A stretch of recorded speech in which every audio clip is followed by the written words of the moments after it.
Muy buenos días, les habla Elizabeth desde Santo Domingo en República Dominicana, en el Centro de Capacitación de ONU Mujeres. Soy la coordinadora del curso en línea Análisis de Estrategias de Elaboración de Presupuesto Sensible al Género, de la teoría a la práctica. Como saben, estamos ya en la séptima semana de nuestro curso y esta es la segunda webconferencia que tenemos. Después de una primera webconferencia sobre el panorama de las experiencias de presupuesto sensible al género en la región de América Latina y el Caribe y una presentación de las lecciones aprendidas, tenemos el honor hoy de recibir el señor Juan Alejandro Saavedra Castellanos, quien nos va a contar la experiencia de costeo de servicios de género en Bolivia, país en el cual está instalado y donde nació. Quiero agradecer o queremos agradecer al señor Saavedra por su disponibilidad y disposición a compartir su experiencia desde las alturas de La Paz. Voy a presentar rápidamente a Juan Alejandro. Es actualmente director de Asuntos Autonómicos Económicos Financieros en el Servicio Estatal de Autonomías. Su formación inicial es en Economía, Desarrollo Local y Gestión Pública. También ha realizado estudios en Turismo, Finanzas Públicas, Descentralización, Evaluación importante en Estadísticas e Indicadores de Género. Ha trabajado para el Instituto Boliviano de Turismo, para municipios, para el Ministerio de Haciendas, así como para el Instituto de Turismo de América Latina y para la OEA. Los temas sobre los cuales ha trabajado son el turismo, la creación de sistemas computarizados de información económica y financiera, la programación, ejecución y control de presupuestos, fortalecimiento de capacidades financieras y transferencia o delegación de competencias. Nos acompañan también Margarita Osonas Marcos, quien es la moderadora del curso, y Stephanie Kundagjian, quien nos apoya para el curso. En breve le pasaré el micrófono a Juan Alejandro, pero primero les quiero recordar cómo funciona la parte de comentarios, preguntas. Como saben, en la barra o el menú del programa GoToWebinar tienen un bloque que dice questions en inglés o preguntas en español.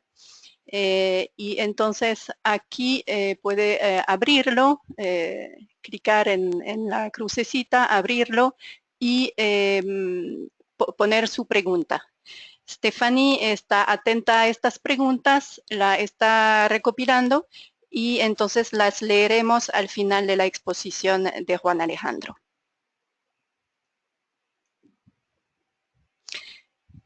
Bien, podemos entonces iniciar con la presentación de costeo de servicios de género en Bolivia con Juan Alejandro. Una experiencia que se sitúa en un contexto de democratización y descentralización en el país desde los años 90. Le paso entonces el micrófono a Alejandro. No veo ahora. Debería aparecer en mi pantalla un micrófono y no lo veo. Alejandro, no sé si se ha desconectado. Funcionaba muy bien. Estábamos hablando hace 3 minutos. Ya, muy bien. Alejandro. Hola, ahora sí. Hola. Por un momento se perdió la conexión. Muy bien. Perfecto. Pues entonces le dejo la palabra. Muchas gracias por estar aquí con nosotras. Tenemos 8 personas ahora conectadas, pero esta presentación está grabada y las y los estudiantes podrán visualizarla en nuestro campus una vez la subamos. Entonces, le dejo la palabra. Muchas gracias. Un saludo muy cordial a todas y a todos. En principio quiero agradecer a esta invitación. Es un honor para mí poder compartir esta experiencia acerca del trabajo de costeo de una parte de los alcances de la Ley 348, que seguramente va a ser de mucho interés para todas y todos ustedes. Si podemos empezar, Elizabeth, tal vez podríamos ir con la primera lámina para ir ganando tiempo. ¿Ya la ve? No, aún no. La señal tal vez está un poquito lenta. Ahora sí ya veo el título, tal vez de una vez. Ahora sí. Perfecto. Bueno, vayamos, como dice el dermatólogo, vayamos al grano.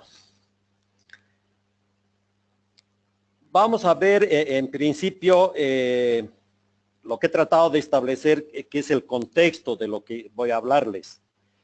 Existe normativa en Bolivia que tiene que ver con la lucha contra la violencia y en temas en realidad de género en general también, ¿no? En nuestra Constitución, en el artículo 8, en el parágrafo 2, ya se menciona que el Estado se sustenta en valores como tienen que ver con la igualdad de oportunidades, la equidad social y de género. Es decir, ya el artículo que la Constitución, perdón, que la tenemos aprobada desde el 2009, establece que estos son valores que debemos respetarlos. También la misma Constitución nos dice que el Estado debe adoptar medidas necesarias para prevenir, eliminar y sancionar la violencia de género y generacional. Segunda parte importante de los mandatos de la Constitución. Y el artículo 270 es el que va a ser también parte de la guía de toda nuestra exposición. Menciona que los principios que rigen la organización territorial y las entidades territoriales descentralizadas y autónomas son la unidad, voluntariedad, solidaridad, equidad, y entre ellas menciona además la equidad de género. Es decir, ya está dando un mandato concreto a que las entidades territoriales autónomas tienen que tener como un principio la equidad de género. Esto es lo que dice nuestra Constitución. Pasemos a la siguiente, por favor.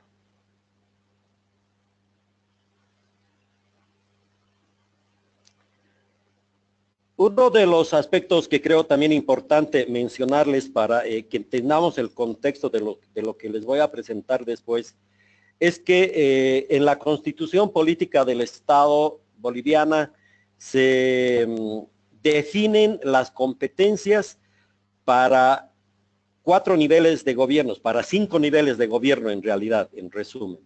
Los niveles de gobierno que tenemos nosotros son el nivel central del Estado, los gobiernos autónomos departamentales, gobiernos autónomos municipales, gobiernos autónomos regionales y gobiernos autónomos indígena, originarios, campesinos.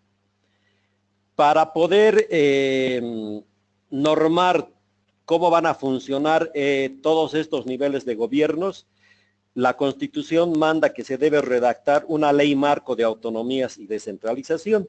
Esta ley marco se aprueba, se promulga más bien el 19 de julio del año 2010, que también tiene mandatos acerca de los temas de género. Concretamente, el artículo 103 en el parágrafo 3 menciona lo siguiente.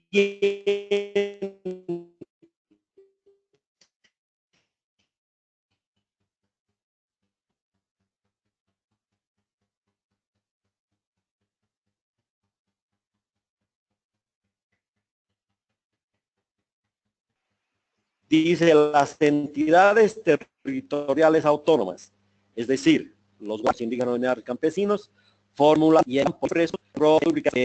la pobreza, la exclusión social y económica, alcanzar la igualdad de género y el vivir bien en sus distintas dimensiones. Es decir, la Constitución Política hace unos mandatos, luego la Ley Marco de Autonomías y Descentralización va avanzando también en todo aquello que tiene que ver con la igualdad de género. La siguiente, por favor.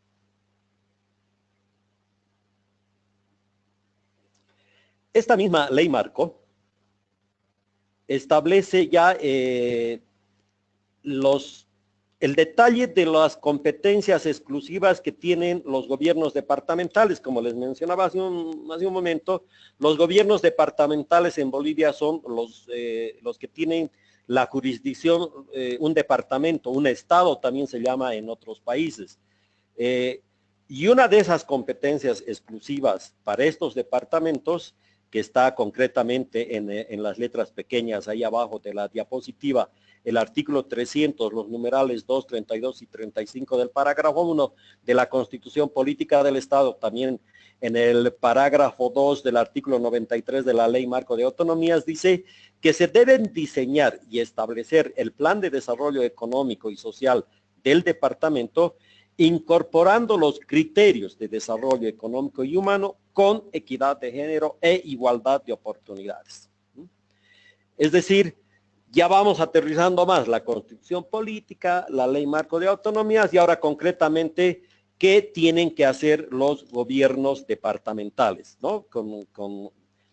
Viendo los criterios de equidad de género en su plan de desarrollo económico. La siguiente, por favor.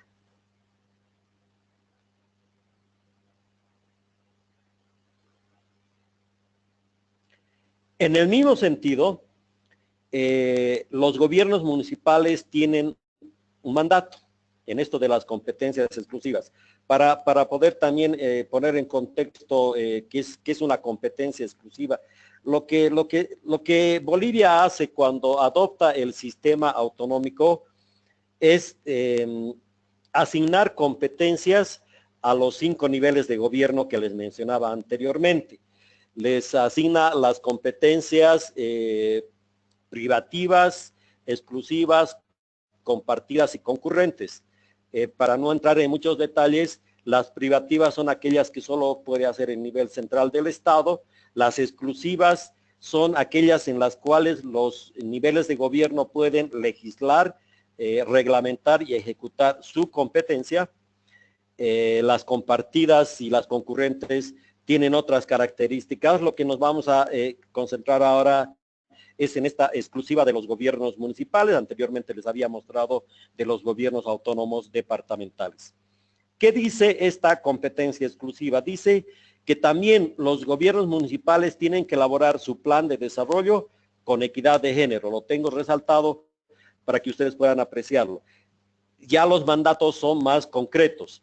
El departamento, el Estado, como se llama en otros países, tiene que hacer también su plan de desarrollo con equidad de género y los gobiernos municipales también tienen que hacer su plan de desarrollo municipal, en este caso, con equidad de género. La siguiente, por favor.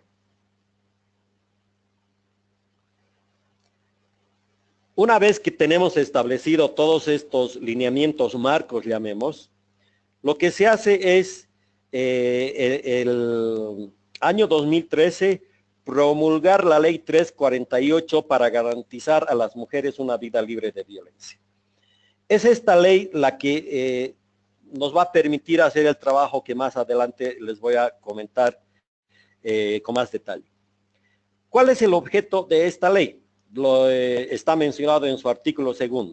Lo voy a leer rápido. Dice: establecer mecanismos, medidas y políticas integrales de prevención, atención, protección y reparación a las mujeres en situación de violencia, así como la persecución y sanción a los agresores con el fin de garantizar a las mujeres una vida digna y el ejercicio pleno de sus derechos para vivir bien. Esto es lo fundamental de esta ley. Obviamente tiene muchos más artículos, pero en base a este objeto, a este artículo que define el objeto de la ley, es que vamos a ir viendo cómo descolgamos el trabajo que se ha realizado. La siguiente, por favor.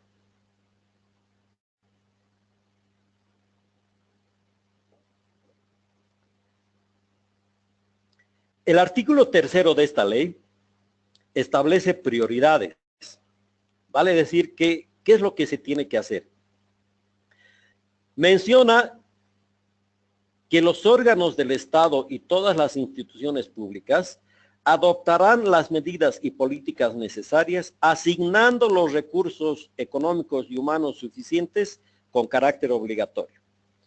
He resaltado la frase asignando los recursos económicos, porque solamente menciona que hay que asignarlos. O sea, es decir, preocúpate de poner en tu presupuesto recursos, pero ¿cuántos? Pocos, muchos, suficientes, dice suficientes, pero ¿cuánto es suficiente, etcétera? O sea, este ya es un primer elemento que nos va a permitir después ver cómo es necesario aterrizar todavía todos estos mandatos.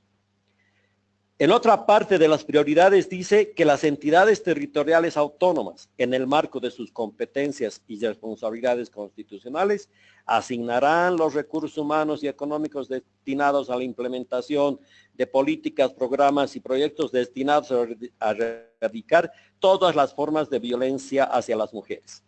Entonces hay dos mandatos, los órganos del Estado y las entidades territoriales autónomas tienen que asignar los recursos humanos y económicos. Aquí es donde empiezan a surgir algunas dificultades. Por ejemplo, para cumplir la ley se asignan recursos económicos, pero hemos tenido experiencias en las cuales algunos municipios, por ejemplo, asignaban solamente, no sé, el equivalente a unos $50, $70, ni siquiera $100 al año para atender estas acciones que deberían desarrollarse. Por eso es que lo resalto, porque si bien la intención de los legisladores es buena cuando dice que se deben asignar, incluso dice con carácter obligatorio, no siempre es suficiente. Pasaremos a la siguiente, por favor. Mirando todas estas cosas que les voy comentando, luego del análisis que se hace de algunos datos sobre presupuestos, en los cuales se constata aquello que les mencionaba, que no se están asignando recursos suficientes, que la ley ha sido promulgada, la ley 348 que les mencionaba ha sido promulgada, viendo que incluso en esos momentos de cuando se hace esta decisión de costear la 348, los casos de violencia, lejos de reducir, se incrementaban. Habían en ese momento, dentro del gabinete del Estado Plurinacional de Bolivia, muchas ministras. Por eso las he llamado las ministras del gabinete, quienes se reúnen y deciden que lo que había que hacer era costear la ley 348 para conocer cuánto se necesitaba para poder llevarla a la práctica, para implementarla. ¿Qué significaba esto? Significaba que había que hacer un trabajo de todas los mandatos que tenía esta ley 348. ¿Cómo es que el Servicio Estatal de Autonomías se encuentra involucrado en todo este tema? Lo que pasa es que el Servicio Estatal de Autonomías, dentro de sus mandatos, tiene que cada que haya que hacer una transferencia o una delegación de competencias, el Servicio Estatal de Autonomías, perdón, debe acompañar este proceso con el costeo de la competencia a ser transferida o delegada. En función a eso, la ministra de Autonomía de ese entonces, la licenciada Claudia Peña, propone que el SEA también participe dentro de todo este equipo para que pueda apoyar técnicamente en lo que es el costeo. Por eso se conforma un equipo multidisciplinario que tiene que trabajar todo este costeo. Ese equipo estaba integrado por los ministerios, cabezas de sector, obviamente, el Ministerio de Justicia, Salud, Economía, etcétera, ONU Mujeres aquí en Bolivia, el colectivo Cabildeo, que fue un actor muy importante también dentro de todo esto, y el Servicio Estatal de Autonomías. Como ustedes ven, ya empezamos a aterrizar todo ese mandato de la Constitución, todo ese mandato de la Ley Marco, los mandatos de la 348, incluso empezamos a ver cómo aterrizamos, cómo llevamos a la práctica todo aquello. Por favor, la siguiente.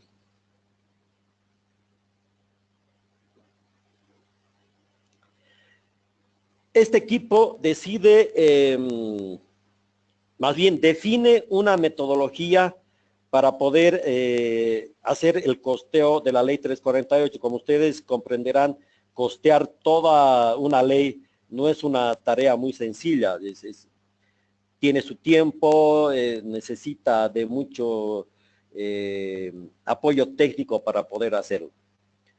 Entonces, lo que se decide es que deberíamos tratar de adaptar la herramienta de costeo que tenía ONU Mujeres para costear los objetivos del milenio, CDM, ¿no? ¿Por qué adaptar esta herramienta? Porque había que, porque necesitábamos una herramienta que articule el mandato de la política pública con el costo para su implementación. Este es el famoso enlace entre lo que dicen nuestros legisladores, lo que dicen los políticos, pero cuánto cuesta implementarlo. ¿Es posible hacerlo? ¿No es posible? Los recursos son suficientes, las capacidades institucionales son suficientes, etcétera. Pero además porque necesitábamos articular el mandato de la ley con las competencias de los gobiernos autónomos. El proceso que en este momento sigue viviendo Bolivia, que es la implementación de las autonomías en cada uno de los gobiernos que se han definido, había también que ver cuál era las competencias que tenían que ser aplicadas por cada uno de los gobiernos autónomos, ¿no? En este caso los departamentales, los municipales. Pero además teníamos que respondernos qué cosa vamos a costear, o sea, qué vamos a hacer, cómo vamos a ver la forma de implementarlas. Entonces se definió que la mejor forma era ver cómo el ejercicio efectivo de las competencias de estos niveles de gobierno podían implementar las políticas públicas. Más adelante voy a mostrarles un cuadro donde también definimos esta matriz de adaptación, de vincular los mandatos de las políticas públicas con las competencias que tienen los niveles de gobierno. Fue algo muy importante en el proceso mismo. Y la otra cuestionante era cómo vamos a contribuir, cómo va a contribuir este análisis, este costeo a las políticas de igualdad. Entonces acordamos para responder esto que deberíamos identificar el costo mínimo para el cumplimiento del ejercicio de un derecho establecido en las políticas de igualdad, es decir, deberíamos identificar al menos, deberíamos identificar el mínimo de atención que se debería dar en cada uno de los municipios, en cada una de las gobernaciones, de los departamentos, porque solo así se garantizaría la igualdad. Obviamente, del mínimo para arriba se puede ir, pero del mínimo para abajo no debería ocurrir. Pero vamos a ver más adelante también algunos detalles. La siguiente, por favor.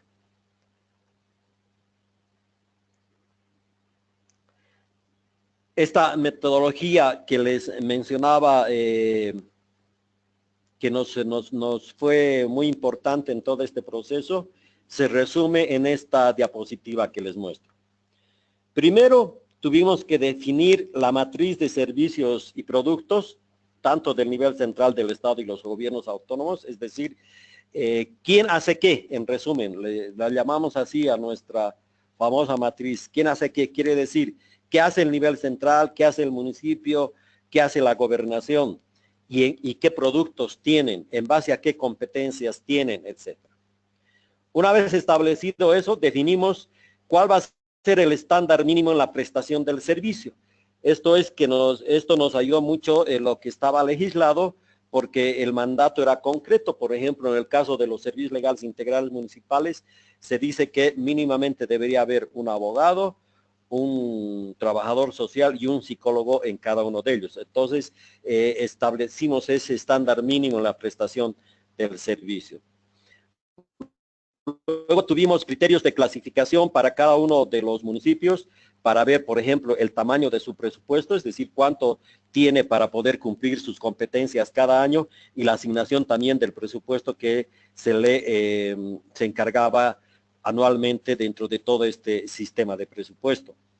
Y luego ya hicimos el costeo de servicios de la ley, tomando en cuenta los criterios de asignaciones a cada uno de los gobiernos autónomos por nivel de gasto, es decir, cuánto vamos a asignar a cada gobierno autónomo, además de analizar también los ingresos recurrentes que tienen estos gobiernos autónomos. Eso nos permitió determinar el costo del nivel central y de los gobiernos autónomos en esta correlación que tenía que ver con la matriz de servicios y productos. En resumen, la metodología lo que nos permitió básicamente es determinar primero quién hace qué, es decir, definir exactamente qué tiene que hacer un municipio, qué tiene que hacer una gobernación, qué tiene que hacer el nivel central, y lo siguiente, definir cuál va a ser el servicio mínimo que tiene que ser prestado en función a esos mandatos. Luego están los criterios de clasificación para ver cómo los municipios, obviamente por el tamaño de presupuesto que tienen, van a ser clasificados también. La siguiente, por favor.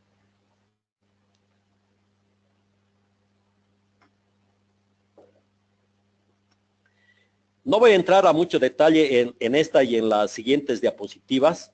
Lo voy a pasar rápido y lo voy a dejar para que más bien cuando lo estén revisando puedan ponerle más atención. Este es el ejemplo de la matriz de productos y servicios que nos define, por ejemplo, por columnas, quién, el ámbito, ¿no? En este caso el Ministerio de Justicia, qué servicio o producto hace, dependiendo de los mandatos de la ley. Por ejemplo, el Ministerio de Justicia, de acuerdo al artículo 48 de la ley 348, está encargado de ver los servicios integrados de justicia plurinacional. ¿No? Ese es el mandato que tiene el Ministerio de Justicia. ¿Cuál es el subproducto? Tiene que recibir denuncias, dar orientación y atención legal gratuita de estas denuncias que vaya recibiendo en esos servicios integrados. En otro ejemplo, en este último, en el tercero, en este caso, el artículo 11 de la ley 348 dice que el Ministerio de Justicia, el ámbito, el servicio producto, dice, tiene que hacerse cargo del sistema integral plurinacional de prevención, atención, sanción y erradicación de la violencia en razón de género, el CIPACE. ¿Cuál es el producto de esta actividad? Es organizar todo el sistema de atención integral a las mujeres en situación de violencia, información y certificación. Por eso es que en esta otra línea, columna más bien de la parte derecha, como lo veamos, está marcado con una X, que es el nivel central del Estado, el encargado.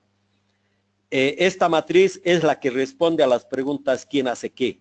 En este caso, el nivel central del Estado, a través del Ministerio de Justicia, tiene que sacar estos tres productos de acuerdo a lo que tiene el mandato de la ley 348. Elaborar esta matriz, compañeras y compañeros, es muy importante. Es la que nos orienta sobre qué vamos a ir costeando posteriormente.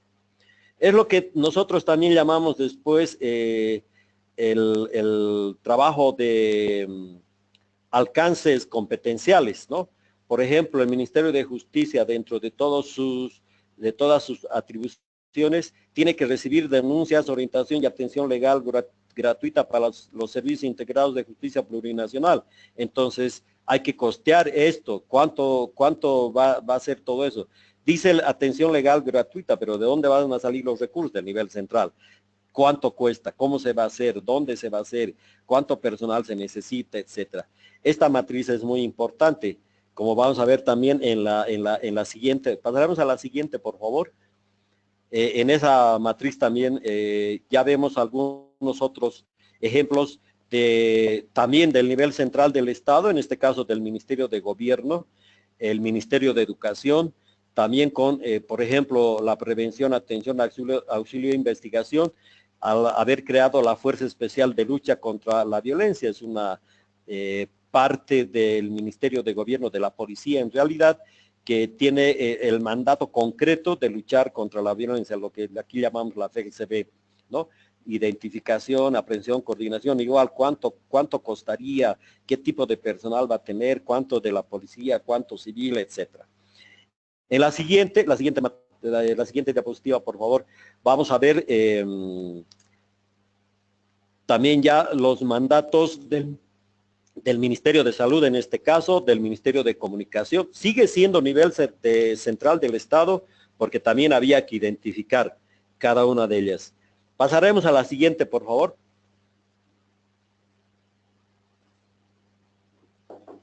También está lo del Ministerio de Trabajo, lo de las universidades. Y en la siguiente, pasaremos a la siguiente. Y en la siguiente ya vemos la parte que nos va a interesar concretamente para el objetivo de esta charla.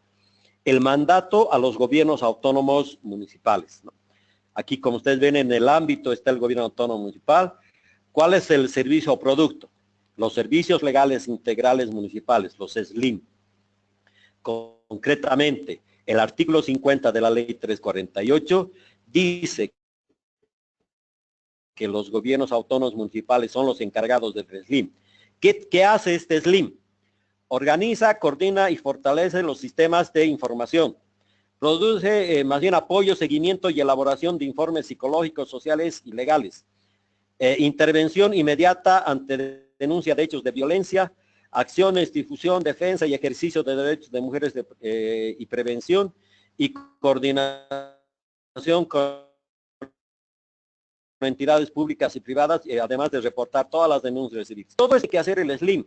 Por eso es que cuando hablamos de nivel de gobierno, ya está clasificado dentro de lo que es la entidad territorial autónoma. Aquí ya no se mete el nivel central del Estado, aquí ya es concretamente un trabajo que tienen que hacer los gobiernos autónomos municipales.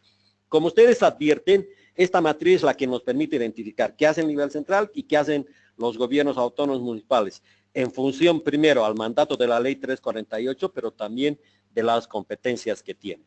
La siguiente, por favor. En esta otra diapositiva también vemos otro mandato a los gobiernos autónomos municipales, que es el servicio de la Casa Comunitaria de la Mujer, que también tiene por propósito la orientación, prevención, detección de casos de violencia, coordinación con autoridades públicas e instituciones privadas. Estas casas comunitarias de la mujer normalmente están ubicadas en el área rural.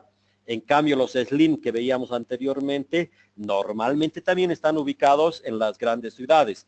En la idea de que la Casa Comunitaria de la Mujer esté en las áreas rurales es que pueda servir de conexión también a todos los SLIM.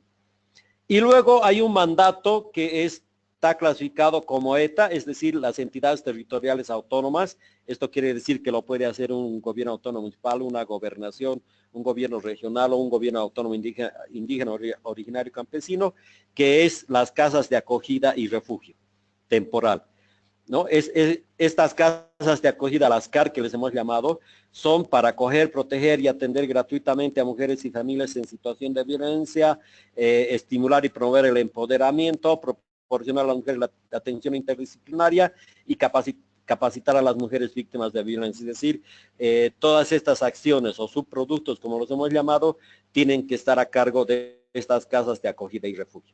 Mandato también para las entidades territoriales autónomas, y el nivel central del Estado ya no participa dentro de estas acciones. La siguiente, por favor.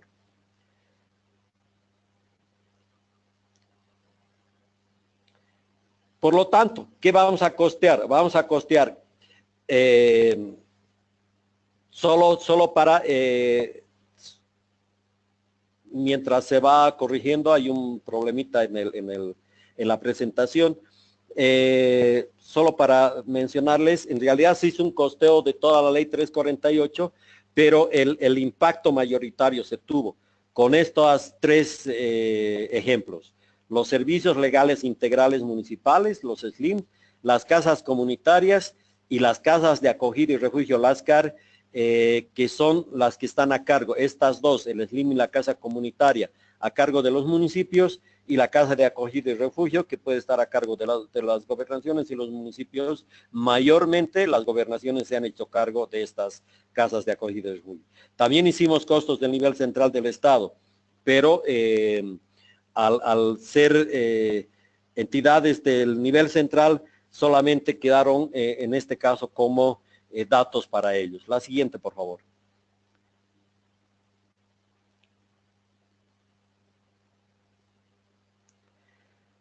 ¿Qué alcance tuvo todo el costeo?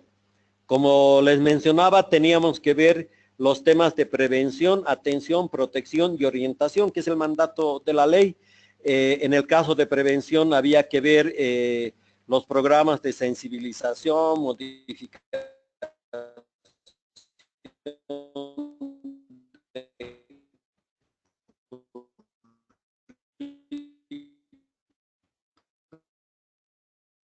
educativas, etcétera. En el caso de atención, lo que les mencionaba hace un momento, el psicológico, el social y el legal mínima. Esto tiene terapia psicológica, la intervención de abogados, como se llama, ejercicio de abogados, obviamente, en la protección, el asilo temporal y en la orientación, el patrimonio legal y gratuito en instancias administrativas, etcétera. Todo esto teníamos que tratar de involucrar dentro de lo que van a ser las acciones de estos tres ejemplos: los servicios legales integrales municipales, los SLIM, las casas comunitarias y las casas de acogido y refugio, las CAR. La siguiente, por favor.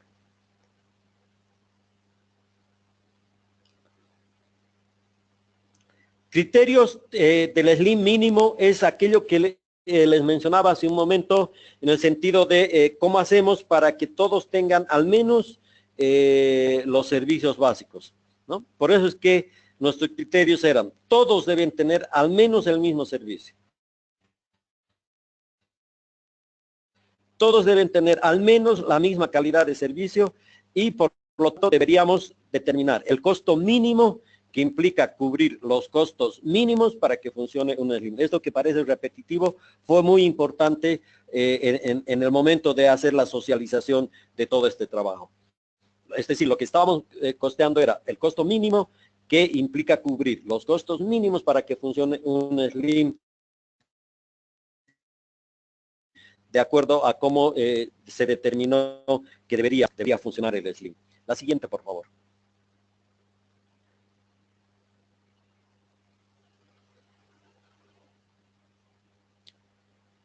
¿Cuáles deberían ser estos servicios mínimos? En el caso de los gobiernos autónomos municipales, la responsabilidad que tienen es la prevención, atención y protección. Por lo tanto, deberían tener mínimo un psicólogo, una trabajadora o trabajador social y una abogada o abogado. Eso es lo que mandaba la ley. Entonces, teníamos que garantizar eso. Luego de hacer todo el costeo, proceso que también duró un buen tiempito,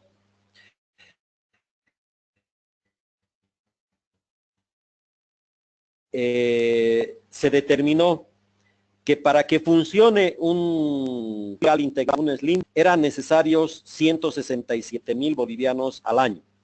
Esto en dólares es aproximadamente 70,000 dólares, más o menos, no menos.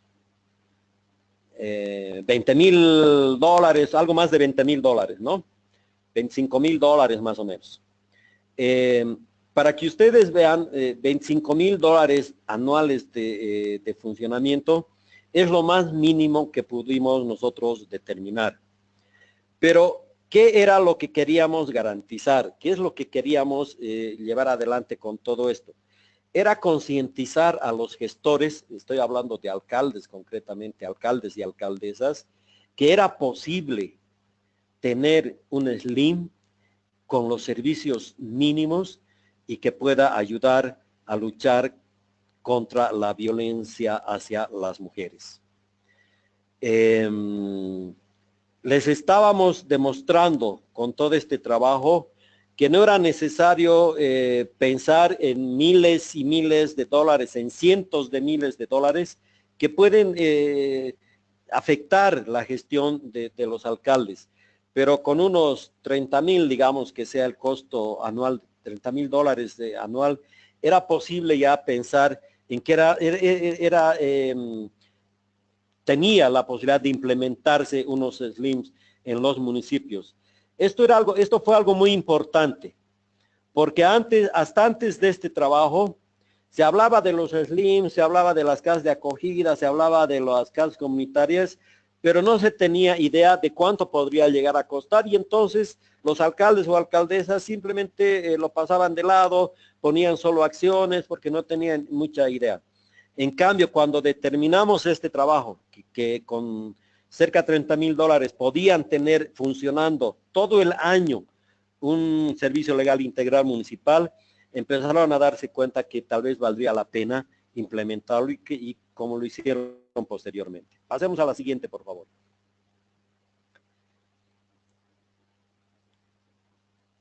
En este caso, lo que me interesa mostrarles es cómo hicimos el trabajo, un poco con algunos detalles, pero creo que es importante.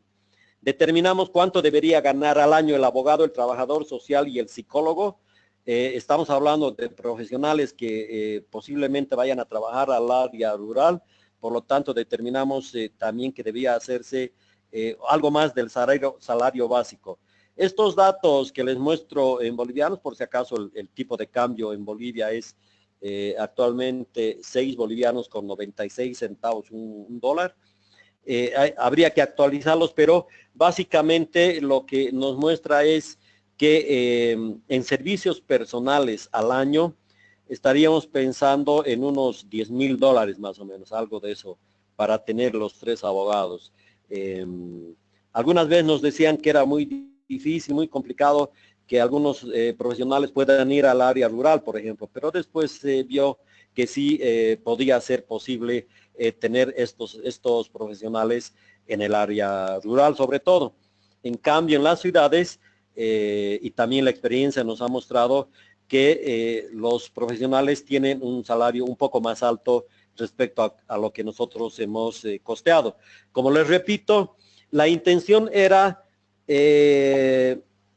mostrar cómo mínimamente puede funcionar un servicio legal integral municipal. Por eso es que tiene estos datos, ¿no?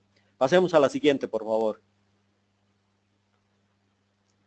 Aquí está el detalle también de cuánto se va a necesitar para el funcionamiento. Como les decía, más que entrar a cada uno de los detalles, me interesa mostrarles cómo se ha hecho el costeo. Por ejemplo, cuánto se va a gastar en energía eléctrica en estos ambientes, en agua, telefonía, gas de transporte, etcétera, ¿no? Y se van determinando los costos para cada uno de ellos. El siguiente, por favor.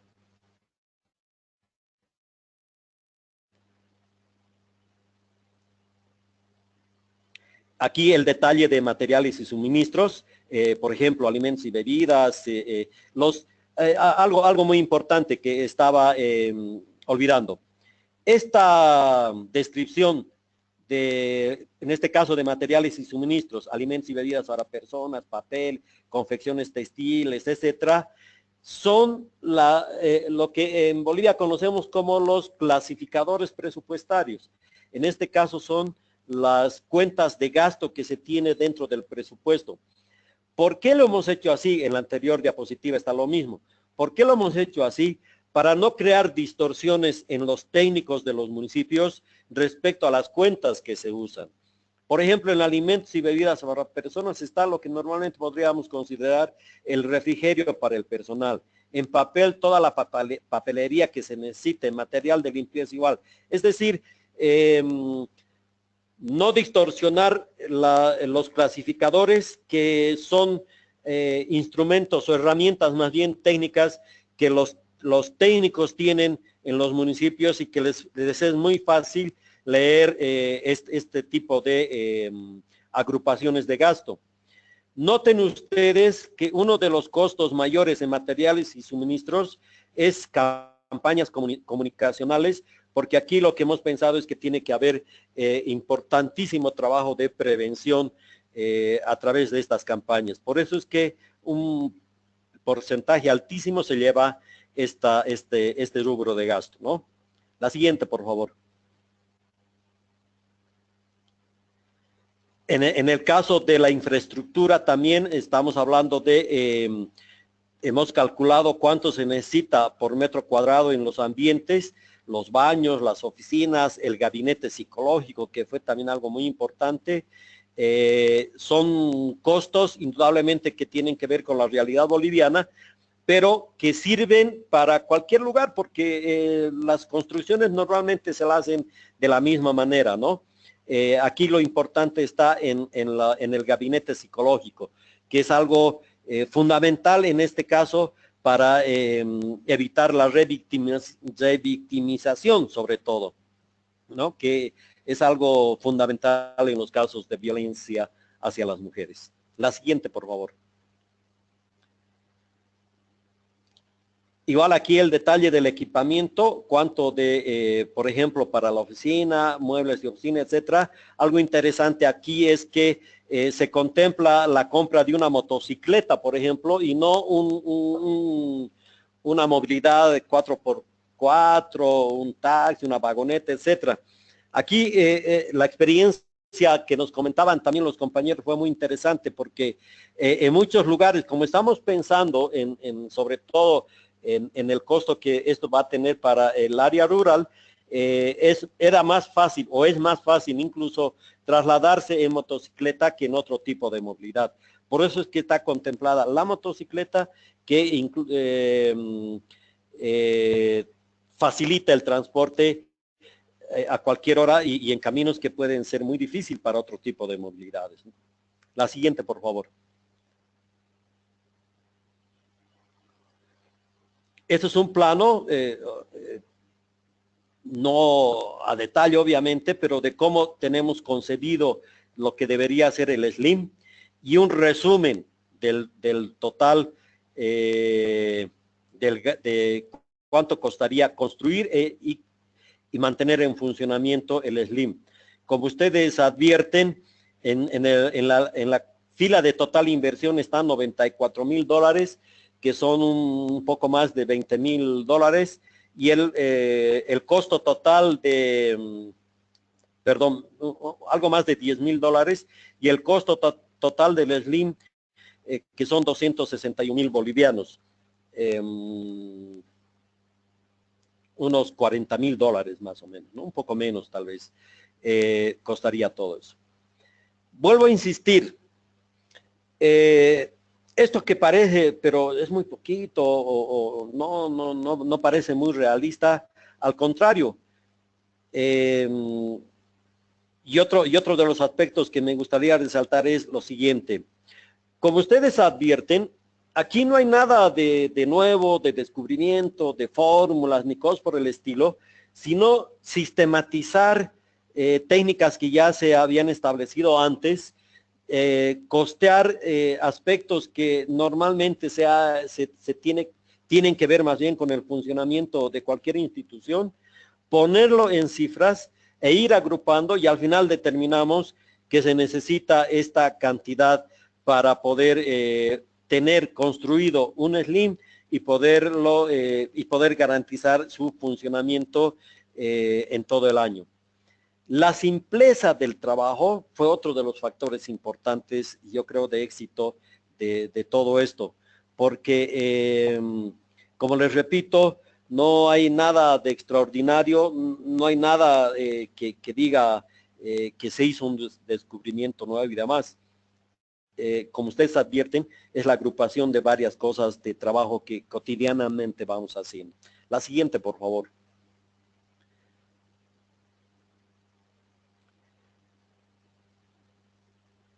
Esa. Bueno, el mismo trabajo se hizo, la metodología, quiero decir, para las casas de acogida y refugio. ¿Cuál es la diferencia? Para ir apurándome también en la exposición. Las casas los servicios integrales municipales, como les mencionaba, y por mandato de la ley, están a cargo de los gobiernos autónomos municipales. Por lo tanto, la socialización de eso lo hicimos mayormente en los municipios. Pero las casas de acogida y refugio las pueden hacer las gobernaciones o los municipios, porque el mandato es para las entidades territoriales autónomas. ¿Qué dice la ley 348 que tienen que hacer las casas de acogida y refugio? Lo voy a leer muy rápido porque eso determina también el tamaño que deben tener estas casas de acogida. Dice que deben acoger, proteger y atender de forma gratuita a las mujeres en situación de violencia. Deben estimular y promover el empoderamiento, coordinar atención médica, aplicar la política nacional de prevenciones, proporcionar atención interdisciplinaria para su recuperación física y psicológica, dar información, hospedaje y alimentación, algo muy importante, promover cambios de actitudes y valores y capacitación en el desarrollo de capacidades y acceso a la colocación de empleo. Es decir, son varias actividades, pero además que la permanencia puede ser hasta 3 meses en estas casas de acogida y refugio temporal. Entonces, lo que nosotros hicimos en ese criterio de hacer lo mínimo de atención de servicios es pensar en casas de acogida que puedan acoger, para la redundancia, siquiera a 20 personas, mujeres víctimas, pero además a sus dependientes.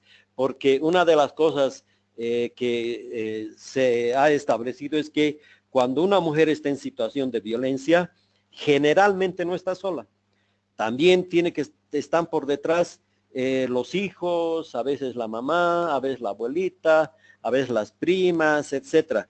Entonces, también tuvimos que pensar en que pueden haber ese tipo de situaciones, por eso es que pensamos en 20 personas dentro de las casas de acogida, las mujeres víctimas, pero además sus dependientes. No podríamos pensar que la mujer víctima solamente podría estar en una casa de acogida y refugio y dejando en la posibilidad de una situación de violencia a sus dependientes.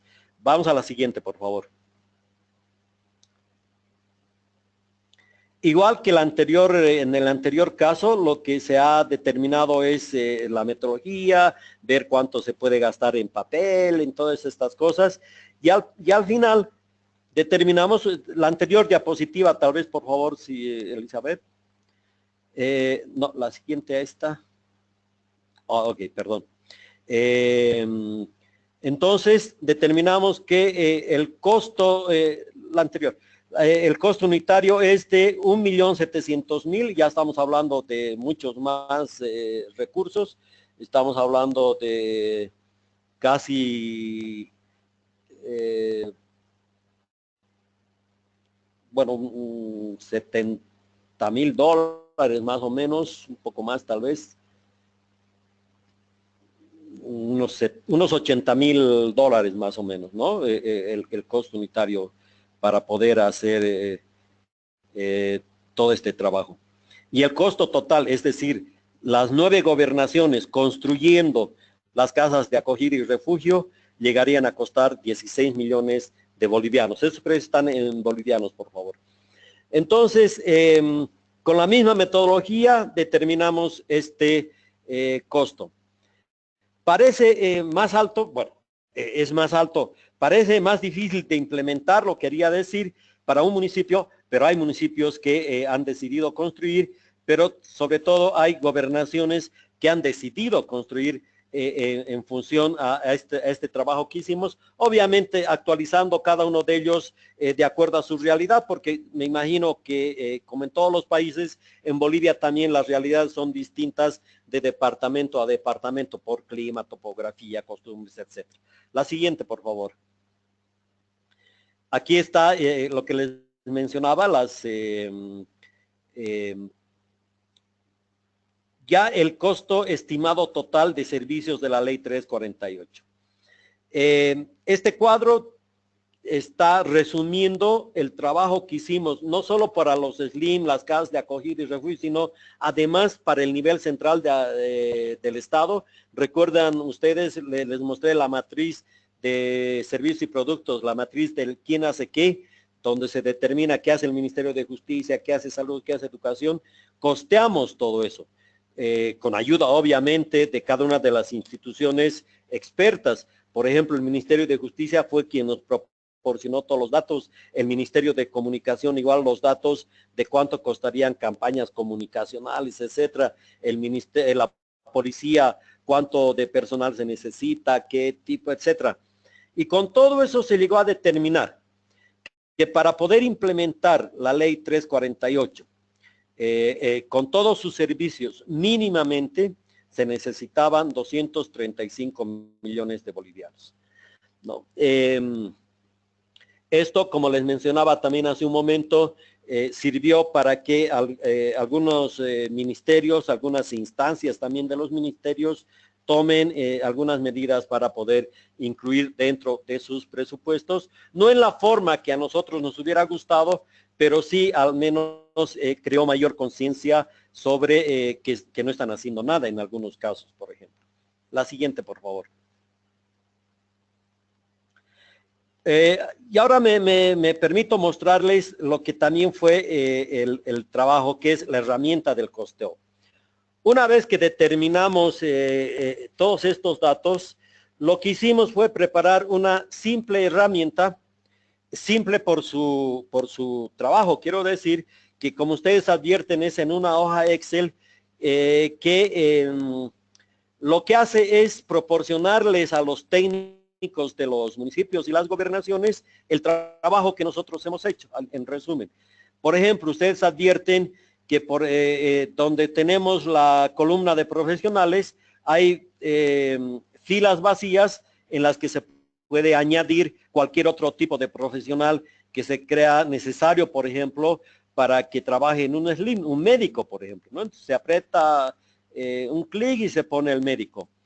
Igual se puede cambiar las cantidades. La cantidad, aquí tenemos un abogado, pero un municipio puede decir, yo no necesito solo uno, necesito 3, pero además 2 trabajadores sociales. Entonces lo que hace es modificar las cantidades. Lo mismo en el salario básico que va a recibir, puede pagarle más y lo que son los resultados son calculados automáticamente. Modifican de acuerdo a los requerimientos que cada uno de ellos necesita. La siguiente, por favor, creo que ahí tenemos también un ejemplo de materiales y suministros. Bueno, no, pero así como en el caso que les mostraba sobre el caso de servicios personales, la herramienta de costeo también permite tener el detalle de los requerimientos que se necesitan por papel, por limpieza.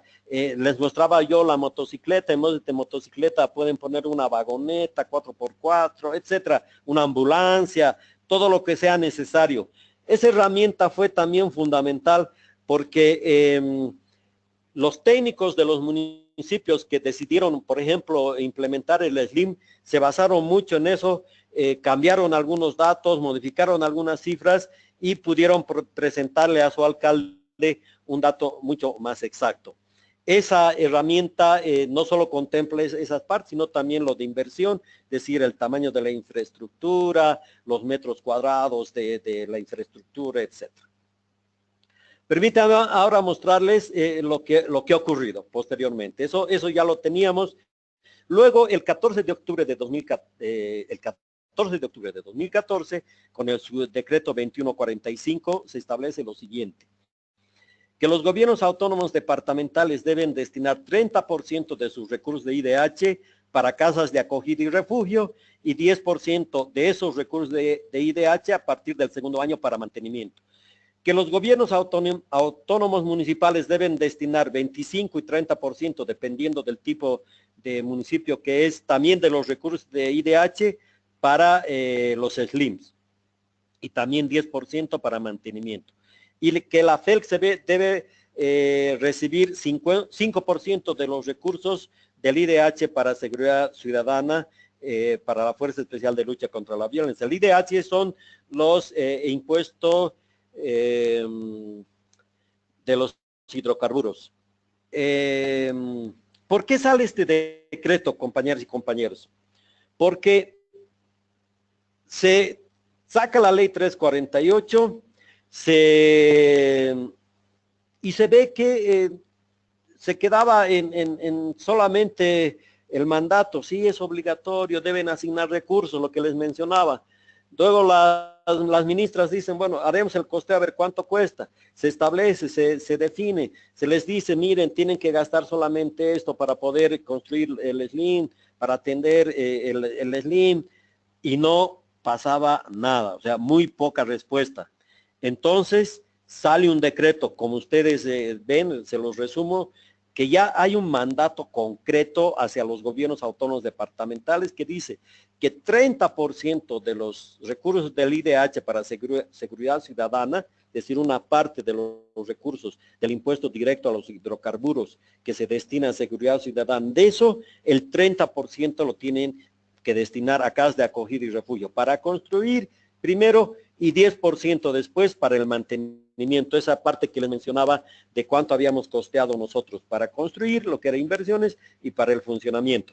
Y lo mismo para los gobiernos autónomos municipales. A partir de eso, sí ya se advierte un mayor incremento en los presupuestos. La siguiente, por favor. Y aquí ya les muestro, ¿no? El año 2012, antes de haber hecho todo este trabajo, se destinaban cerca a 14 millones de dólares a todo este trabajo de género, ¿no? De acuerdo a unos datos que se recogieron en ese momento. Es decir, apenas el 0.76% de las inversiones. El año 2015, luego ya de todo el trabajo de costeo que hicimos, más estos decretos que salen, ya el presupuesto es 45 millones de dólares, ¿no?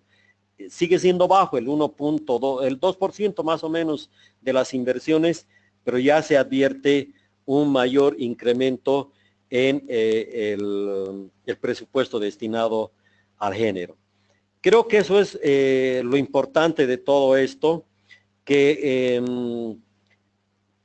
no es suficiente con sacar la ley, no es suficiente con hacer el mandato, sino que también hay que proporcionar herramientas a los gestores para que puedan cumplir esos mandatos. El trabajo que hicimos de costear primero y de proporcionarles las herramientas después a las alcaldesas y a los alcaldes o a los gobernadores o a los técnicos de cada una de las entidades territoriales autónomas, ayudó mucho para que puedan implementar todo estos mandatos, ¿no? La siguiente, por favor. Bueno, ese es en resumen todo lo que hemos hecho. Obviamente no es suficiente, obviamente 2% de toda la inversión a género todavía es muy bajo, pero consideramos que se está avanzando. Todas y todos sabemos que la lucha sobre todo contra la violencia, no es sencilla, no es fácil, pero las acciones que vayamos haciendo, los pasos que vayamos dando siempre van a ir llevándonos hacia adelante en toda esta lucha. Muchas gracias. Muchas gracias. Fue muy claro, muy interesante, está muy clara y muy interesante esta presentación. Hemos puesto algunas preguntas. Ahora le paso la pantalla a Stephanie para que pueda compartir las preguntas acá. No duden las personas que nos oyen, que ya tenemos algunas más y yo sé que en República Dominicana se juntaron 3, o sea, se ve una, pero realmente son 3 o 4 conectadas. No duden en poner sus preguntas acá. Creo que podemos dedicar, no sé, tal vez 20 minutos, no sé si está disponible Juan Alejandro para... Sí, sí. Para responder. Ok, entonces Sí, empecemos. No le paso el micrófono a Stephanie.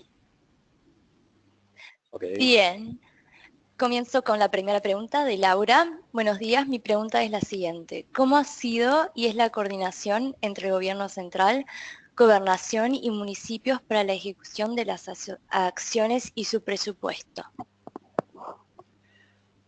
Bueno, básicamente la coordinación la hemos hecho a través del Servicio Estatal de Autonomías y con la promulgación de las leyes y el decreto, el último decreto que les mencionaba, en el que ya se hace un mandato concreto, porque en el régimen autonómico en el que vivimos en Bolivia, hay muchas de las acciones del nivel central ya no pueden ser obligadas a los municipios, porque la Constitución dice que las competencias exclusivas de los municipios se las tienen que respetar. Entonces hay mucho trabajo de coordinación en ese aspecto que hay que hacer. Por eso es que básicamente ha sido en la promulgación de estos decretos y de estas leyes que han servido para poder incrementar todo el gasto como les había mostrado. Bien, pasar a la segunda pregunta, Hola. que viene de Marga. ¿Puede explicar la relación y el orden en el que se realizan estas dos actividades? El ejercicio de costeo, la asignación y aprobación del presupuesto para cada actividad. En la metodología parece que se realiza primero la asignación de presupuesto y luego se realiza el trabajo de costeo. ¿No sería mejor realizarlo a la inversa? Es decir, realizar primero el trabajo de costeo y luego solicitar el presupuesto para su implementación. Correcto, es así. Y así tiene que hacerse el trabajo. Primero tengo que saber cuánto me va a costar y después recién tengo que asignar el presupuesto. No se podría hacer de otra forma.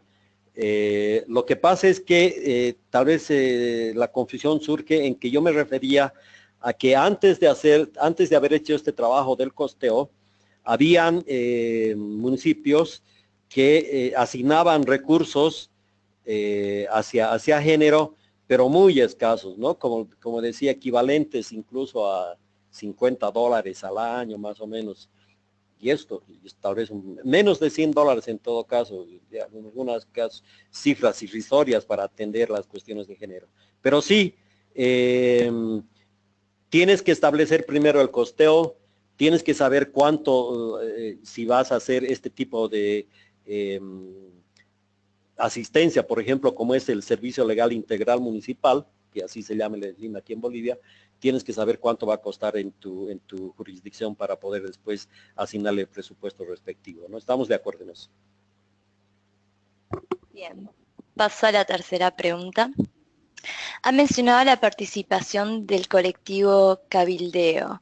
¿Puede precisar el rol que han tenido en este proceso? Qué buena pregunta, Margas, ¿no? Gracias, Marga, por esa pregunta, porque me hace recuerdo algo que olvidé, que es mencionar el excelente trabajo que ha tenido Colectivo Cabildeo. Una vez que las ministras deciden que el Servicio Estatal de Autonomías integre el equipo multidisciplinario para hacer el trabajo de costeo, Colectivo Cabildeo trabajó mucho en la concientización hacia los técnicos del Servicio Estatal de Autonomías sobre la importancia de género. Hicimos muchos talleres internos, porque hay otra cosa que también no lo mencionó en su momento. No se puede hacer un trabajo de presupuesto sensible a género si los encargados de hacer el presupuesto no son sensibles al género. Es imposible.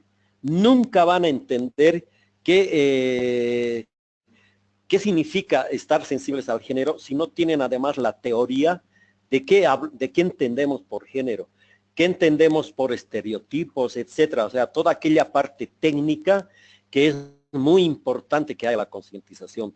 Colectivo Cabildeo nos ayudó mucho en eso, y no solamente durante el trabajo de costeo, sino que posteriormente también en muchas otras actividades que hicimos al interior del Servicio Estatal de Autonomías, igual que ONU Mujeres, obviamente, para ir creando esta sensibilidad de los técnicos de presupuesto, porque nos hemos topado incluso con compañeras que aparentemente no tienen la sensibilidad de qué es de lo que hablamos cuando nos referimos, por ejemplo, a presupuestos sensibles a género. El Colectivo Cabildeo trabajó mucho en esto y nos ayudó bastante, ¿no? Debo aclarar que esa tercera pregunta la había hecho Elizabeth, disculpen, pero paso a Paso a la cuarta pregunta. Ok. He explicado que la iniciativa de costeo en relación a los servicios relativos a la violencia de género ha sido iniciada por las ministras. ¿Usted considera entonces que es fundamental la participación política de las mujeres y la paridad para poder atender necesidades específicas de las mujeres? ¿Puede también contarnos si encontraron resistencias y en caso positivo, cómo se sobrellevaron? Ok. Em, Definitivamente, yo soy un convencido, realmente soy un convencido de que si en ese momento no estaban las ministras del gabinete, como las he llamado, como las hemos conocido en su momento aquí, posiblemente ese trabajo no se hubiera hecho, ¿no? Fueron ellas quienes tomaron conciencia del problema que se estaba atravesando, fueron ellas las que se reunieron y fueron ellas quienes decidieron llevar adelante todo este trabajo que ahora tiene la repercusión que tiene, ¿no? Y de ahí obviamente deriva en que la participación política de las mujeres es fundamental. O sea, es imposible ya pensar en un Estado que no tenga la participación política de las mujeres. Salvo otros estados con unos regímenes distintos, pero al menos en los regímenes democráticos es imposible pensar que no estén las mujeres en la participación política para que puedan sensibilizar mucho más todavía en las cuestiones de género, ¿no? Y si hemos tenido algunas dificultades, siempre. Como les decía, incluso con servidoras públicas, mujeres que no entendían el proceso, pero ha sido fundamental la paciencia, el entender que los estereotipos y el sistema patriarcal no se eliminan o no disminuye porque se les hable una o dos veces, sino que a veces es necesario insistir constantemente en estos temas para que se vaya creando la sensibilidad. Les mencionaba que Colectivo Cabileo, por ejemplo, nos ayudó mucho en eso, nos ayuda todavía en la parte de crear esta sensibilidad, esta teoría, esta parte científica que yo la llamo sobre la teoría de género.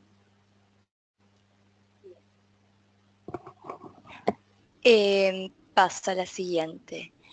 En el ejercicio de la matriz, ¿quién hace qué? ¿Han identificado duplicaciones en servicios, productos o subproductos? Si es el caso, ¿cómo se manejó esta situación? Gracias. No necesariamente duplicidades, ¿no? Porque la asignación competencial en la Constitución Política del Estado ha permitido clarificar los alcances competenciales que se llaman. Pero si hubiesen, ya es una recomendación en otros trabajos que podríamos hacer nosotros o que se hagan, si hubiesen duplicidades, lo que se hace es determinar la especialización por función. Es decir, si es un tema duplicado de justicia, a quien debería asignarse la responsabilidad, obviamente, es al Ministerio de Justicia, por ejemplo. Si es un tema que tiene que ver con un trabajo sobre los servicios legales integrales municipales y está duplicado en alguna otra atribución hacia un nivel central, en el caso boliviano debería ser asignado hacia el municipio por competencia, porque la Constitución política determina también que los municipios son los que tienen competencia. Esa es la virtud de esta matriz del quién hace qué, permite identificar si hubiesen duplicidades, pero además si hubiesen eliminarlas y asignar a quien tiene la especialidad del caso. Bien, pasamos a la pregunta número 6, de Marga. Ha mencionado que el ejercicio de costeo se ha basado en el principio de costo mínimo para garantizar el cumplimiento mínimo del derecho a una vida libre de violencia. Imagino que este criterio se ha definido por cuestiones de restricciones, limitaciones presupuestarias. Sin embargo, el costeo de las intervenciones de prevención de violencia se ha regido por el mismo criterio. ¿no sería más estratégico invertir más en el tema de prevención de violencia? De este modo no solo se pone esfuerzos en evitar que se den casos de violencia, sino que además hay una relación de costeo-beneficio en el largo plazo. ¿Se han costeado intervenciones de prevención primaria, por ejemplo, en temas de educación, combatir estereotipos discriminatorios, etcétera? Sí, bueno, la respuesta sí es en el sentido de que sí hemos tomado en cuenta los costos de prevención. Otra de las, digamos, conclusiones fundamentales de todo este trabajo que hicimos es que salimos convencidos que sin prevención no se logra nada. El trabajo de prevención es fundamental. Pero también tiene que ver indudablemente con restricciones presupuestarias. Es decir, ¿cuánto podría, por ejemplo, un municipio muy pequeño, en mi país se llaman los municipios de categoría A, es decir, aquellos que tienen menos de 5,000 habitantes, un municipio muy pequeño, ¿cuánto podría invertir en prevención, entendiendo esto, por ejemplo, en campañas publicitarias, etcétera, ¿no?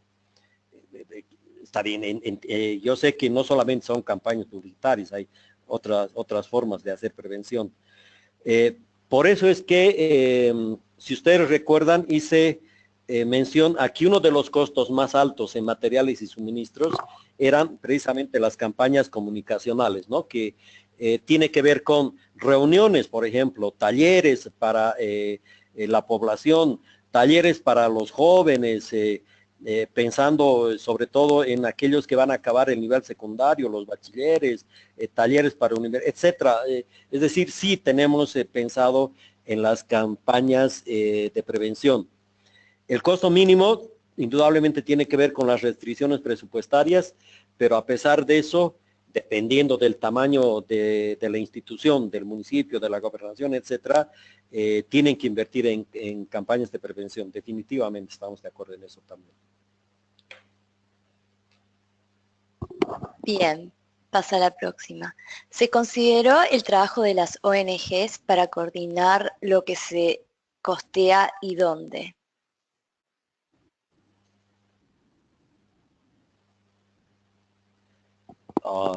Bueno, no entiendo muy bien el dónde, pero no trabajamos con una ONG, pero sí trabajamos con ONU Mujeres, ¿no? Aquí en Bolivia, que también, al igual que el colectivo Cabildeo, fue fundamental en todo el trabajo, el apoyo técnico, material, monetario, incluso para poder tener todas las herramientas, fue fundamental.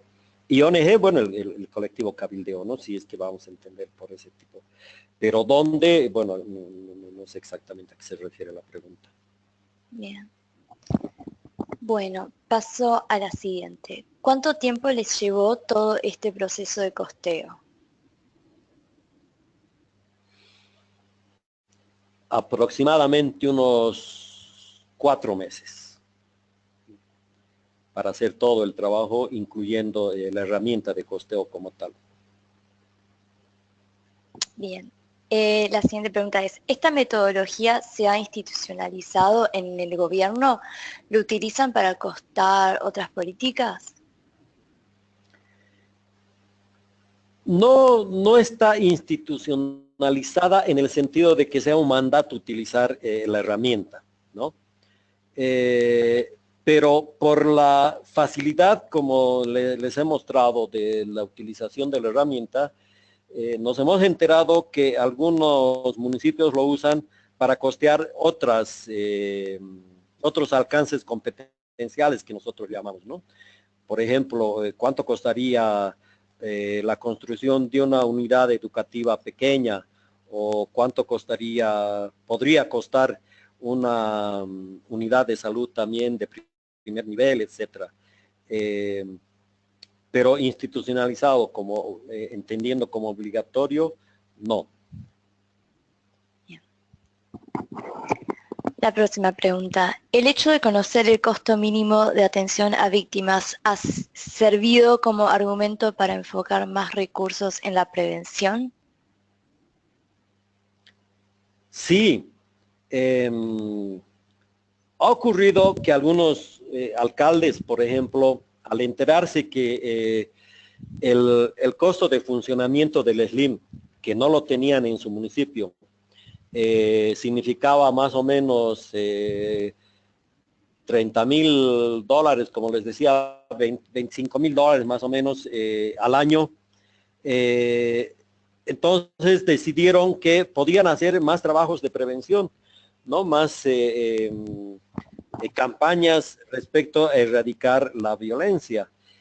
Sí ha servido también para eso, ¿no? Para poder, no solo en la campaña de prevención, sino también, por ejemplo, en poder pagar mejor a los profesionales, también me refiero al abogado, al psicólogo o a la trabajadora social, o al menos en tener los tres también, ¿no? O sea, ha ayudado a clarificar algunas acciones de gestión que pueden hacer los alcaldes, ¿no? Bien, la próxima pregunta. ¿Utilizan algún sistema de información?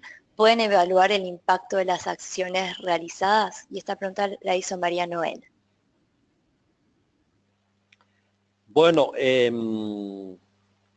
no tenemos un sistema de información exclusivo para ver cómo se utiliza o no esta herramienta. Como les mostraba en la última diapositiva, nuestro seguimiento, si se quiere, es ver cuánto se incrementa año a año la ejecución del presupuesto en actividades de género. Como ustedes han visto, de 14 millones el año 2012 se ha trepado a 45 millones el año 2015. Eso nos demuestra que sí se está incrementando el presupuesto. No necesariamente que se está utilizando la herramienta, pero consideramos que sí ha servido en muchos casos, ¿no? Bien, la pregunta número 12. ¿El costeo se realiza únicamente para la política de violencia de género o también se aplica a otras políticas transversales de género como pueden ser en de infraestructuras o educación? Y esa pregunta viene de Paula. Ok, ¿qué será TEA? Imagino sea ¿No? Pero bueno. Sí. Faltaba una M. Ok. Sí. No, no se preocupe. En este caso, solamente se ha utilizado para las políticas de violencia de género, concretamente, pero además en los tres temas principales que les mencionaba, ¿no? Los SLIM, los servicios legales integrados municipales, las casas comunitarias y las casas de acogida y refugio. También hicimos el costeo, como les mostré, sobre las otras actividades del nivel central del Estado, Ministerio de Justicia, Salud, Educación, etcétera. Pero puede ser utilizado, como decía, con otra pregunta también, para hacer infraestructuras de salud o de educación. También puede ser adaptado para hacer campañas de prevención, por ejemplo, ¿no? Si eliminamos toda la parte de servicios personales y solamente colocamos la parte de materiales y suministros para hacer una campaña promocional, para saber cuánto nos costaría determinados folletos, cartillas, cuánto deberíamos gastar en talleres, etcétera, también nos puede servir para tener todo ese detalle. Indudablemente que no es, no quiero decir que esta herramienta puede solucionar todo, pero la facilidad, otro de los éxitos de la herramienta, la facilidad con la que se la puede utilizar, puede ayudar a muchos otros temas, ¿no? Bien, pasamos a la pregunta de Amparo. Felicitaciones por compartir esta experiencia que da cuenta de los esfuerzos realizados en este tema.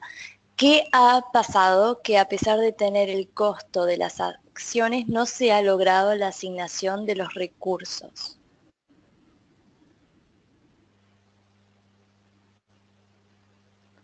Bueno, se ha logrado, ¿no? una mayor asignación. Lo que pasa, como en toda actividad del Estado nunca es suficiente. Primero, teníamos asignado 14 millones.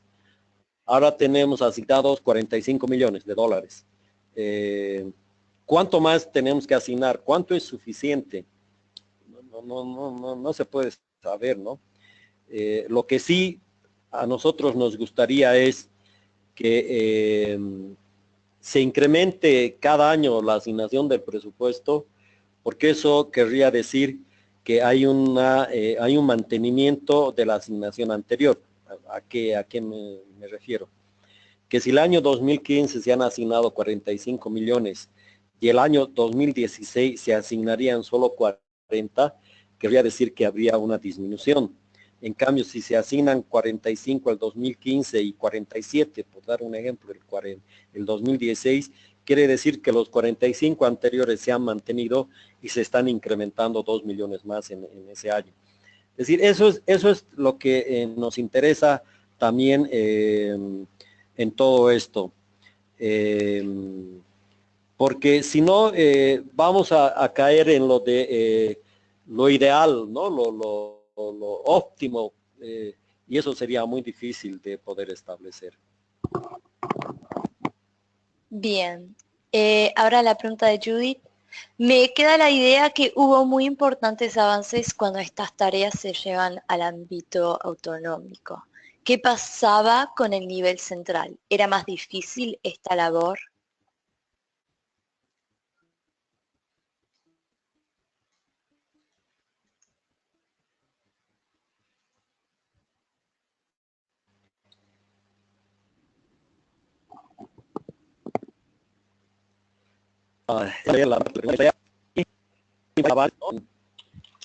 O bien, el tema autónomo. Sí, creo que entiendo la pregunta ahora, gracias.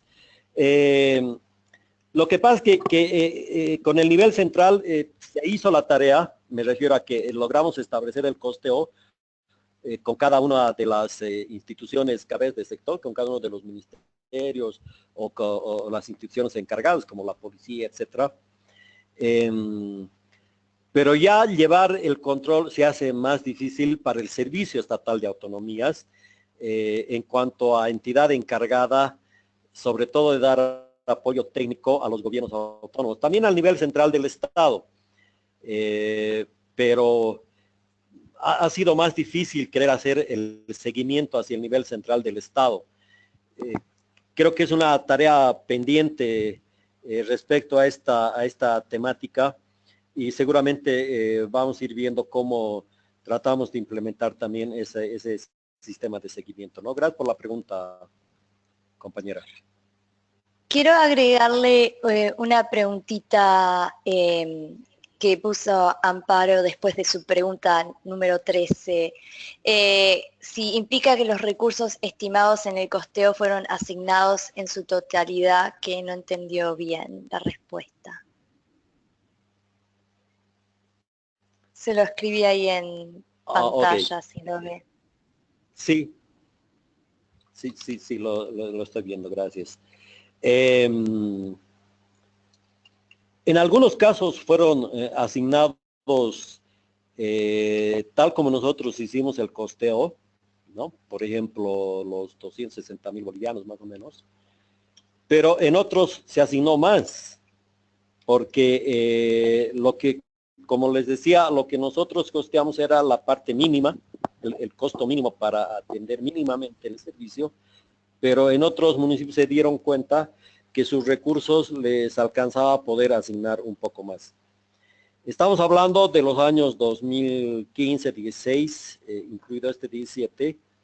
Pueden haber algunas dificultades ahora. Ustedes saben que Bolivia es muy dependiente todavía de los ingresos de la venta de gas al exterior, y al haber bajado los precios de los hidrocarburos, también ha bajado los ingresos que el Estado plurinacional percibe. De esos ingresos se coparticipa con los municipios y con las gobernaciones, por lo tanto han bajado esos recursos. No es posible que a raíz de eso haya una disminución ahora, pero básicamente habiendo identificado cuál es el mínimo, algunos sí le asignaron y otros le asignaron más. Pero también se dieron casos, me hace recuerdo usted ahora, se dieron casos en los que había municipios en los que prefirieron asignar por partes, ¿no? Es decir, contratar solamente un psicólogo, digamos, ¿no? Y al siguiente año contratar el abogado y al siguiente año el trabajador social y así tratar de ir cumpliendo lo que demanda la ley, al menos como la parte mínima. Bien, paso a la pregunta de Consuelo. Favor comentar de la estrategia desarrollada para coordinar el trabajo de costeo con tantas instituciones. ¿Cuáles actividades fueron realizadas en ese sentido?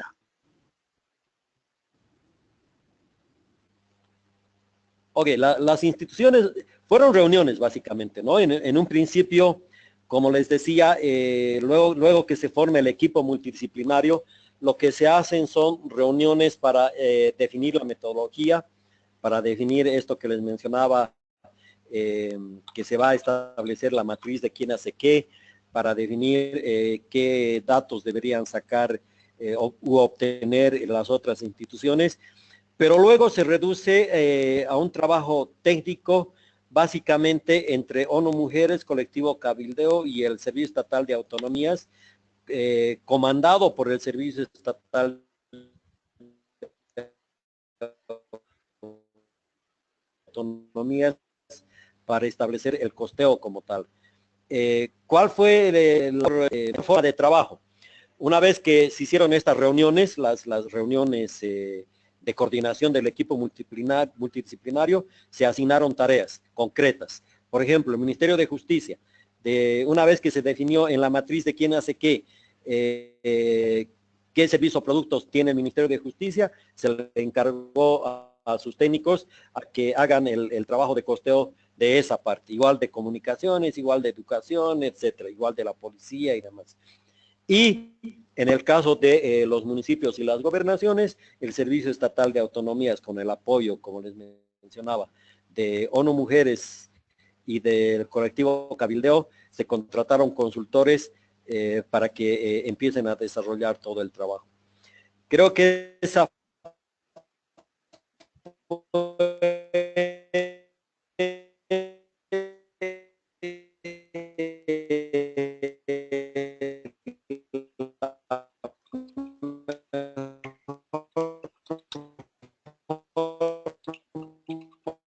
de coordinación, cada uno asignarle sus tareas y luego recopilarlo.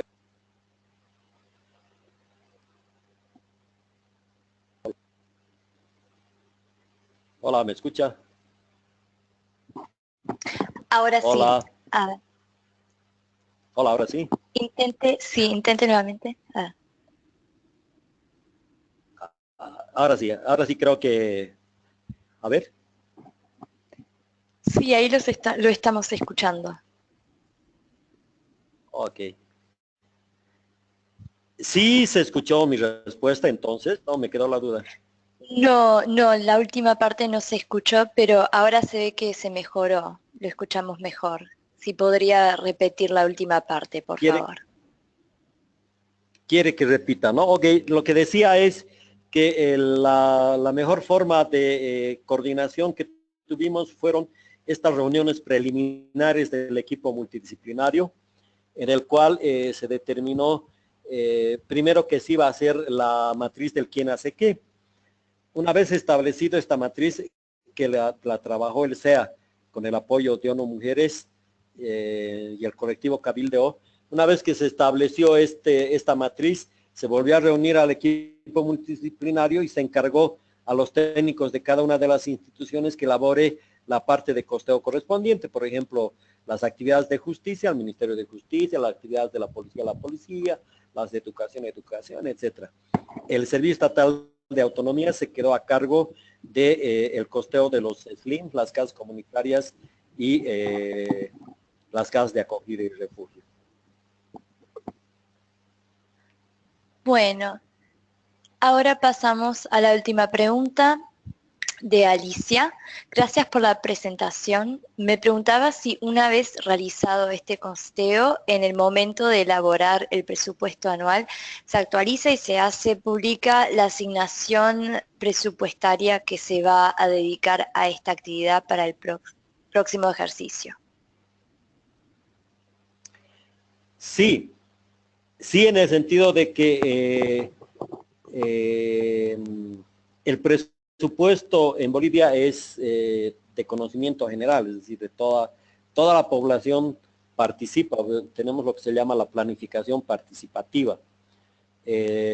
Todo ciudadano puede saber, tiene el derecho de saber cuánto es el presupuesto que se asigna, en este caso para la lucha contra la violencia o las actividades de género en toda la parte de esta temática. Una vez conocido, tratamos nosotros, me hace recuerdo su pregunta y voy a tocar un temita que también creo es importante. En el trabajo de socialización, algo importantísimo también que vale la pena mencionar.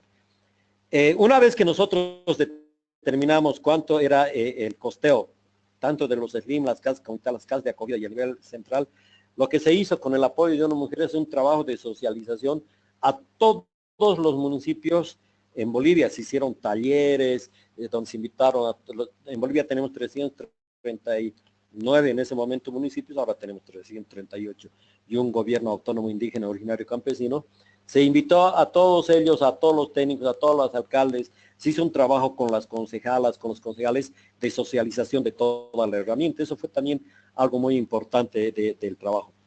Y sobre todo con las concejalas y concejales, con las concejalas para ser más exacto, se hizo un trabajo también de concientización para decirles que ellas eran las encargadas de, que son las encargadas de fiscalizar que el ejecutivo, el nivel ejecutivo de los municipios o de las gobernaciones, en el caso de las gobernaciones, las asambleas departamentales, sean las encargadas de fiscalizar, decía, que se esté asignando en el presupuesto determinada cantidad para esta temática.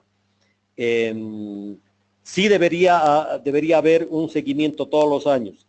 Entiendo que sí lo hay, pero también lo que hemos aprendido es que a veces la asignación del presupuesto en estas temáticas, más que de la voluntad o del mandato, también depende de las decisiones políticas que asumen quienes están ejerciendo de alcaldes, alcaldesas o de gobernadores en su momento, ¿no?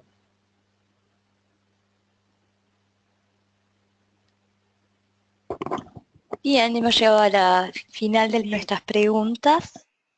Muchas gracias. Le voy a pasar el micrófono ahora a Margarita para que cierre, haga una pequeña síntesis, ¿no?, de lo que pasó, de lo que se dijo acá.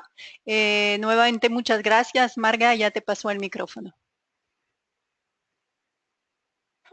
Hola, muchas gracias, Juan Alejandro, por tu presentación. Ha sido, tal como ha dicho Elizabeth, muy clara y muy informativa, muy interesante también. Me gustaría resaltar como mensaje clave la visión tan práctica que tiene esta metodología, ¿no? Tal como comentaste al final de tu presentación, es muy importante contar con una política, con una ley. En este caso se trata de la ley 348 para garantizar a las mujeres una vida libre de violencia, pero a veces se da el caso en algunos países que se tiene una ley donde pone que hay que hacer ciertas actividades y luego vemos que funcionarios y funcionarias públicos o las personas que están en la gestión de los ayuntamientos o de las entidades de gasto no saben muy bien cómo llevar a la práctica eso que se exige bajo la ley, ¿no? Entonces, me ha parecido muy interesante esta metodología por su función tan práctica, además contemplando 5 niveles de descentralización en el gobierno, de una manera tan clara, la matriz de quién hace qué. Nosotros en nuestro curso tenemos una matriz muy parecida en el módulo 2, creo que es muy importante tener primero claridad en a quién le corresponde hacer qué actividades, ¿no? Eso es un punto de partida para luego proceder con el trabajo de costeo. con esta metodología que supongo que es Excel, ¿no? Serán unas tablas de Excel, y adaptada totalmente al contexto Sí. de Bolivia. Creo que es una herramienta que puede servir de ejemplo para distintas regiones y distintos países, también para adaptarlo a distintas regiones, pero creo que es una herramienta que se puede replicar fácilmente y que no creo que sea muy difícil su uso, ¿no? No sé si hubo mucha capacitación para enseñar cómo se utiliza. ¿Estás conectado todavía, Alejandro? Estoy escuchando. Sí, tal vez para comentar si fue complicado la capacitación en el uso de esta herramienta. Creo que no hemos hablado de este tema. Bueno, en estos talleres de socialización que mencionaba, además se mostraba la herramienta como tal y se les enseñaba a todos y a todas, ¿no? Su uso. Como decía anteriormente, son hojas Excel en los cuales en algunos casos solamente tienes que cambiar un número, tienes que poner un nombre o tienes que poner un dato dentro de la hoja Excel, y como tú decías también es aplicable a cualquier caso. Sí, muchas gracias. Pues nada, espero que esta metodología inspire a los participantes de nuestro curso para ver cómo se costean las políticas en sus países. Nosotros y nosotras tenemos un ejercicio práctico en este curso donde estamos analizando en cada país una política. La diversidad de países y regiones pues es amplia, ¿no? Entonces tenemos algunos países donde existe ese vacío, ¿no? De cómo se pasa de la legislación a la implementación. Ese trabajo de costeo falta, ¿no? Es difícil en algunos casos y hay un vacío. Entonces creo que esta presentación y esta metodología puede servir de utilidad para inspirar, ¿no? Y tener ideas nuevas de cómo pasar a la práctica, que es como se llama además nuestro curso, ¿no? De la teoría a la práctica. Bueno, pues nada, con esto agradecerle muchísimo su presentación. Tenemos su email al final, espero mantener el contacto y saber, ¿no?, cómo continúa la experiencia en Bolivia, y ojalá que los casos de violencia se reduzcan, ¿no?, que es al final el objetivo de todo esto, ¿no?, de solucionar y mejorar la situación de las personas en nuestros países. Bueno, pues nada, sin más, muchos saludos. Bueno, muchas gracias. Y muchas gracias desde Madrid. Muchas gracias a Juan Alejandro, perdón, para tomar este tiempo con nosotras. Nos ha motivado mucho. También gracias a las personas que se conectaron y quedamos en contacto. Muy buen resto del día, entonces. Muchas gracias a todos y a todas. Gracias, adiós.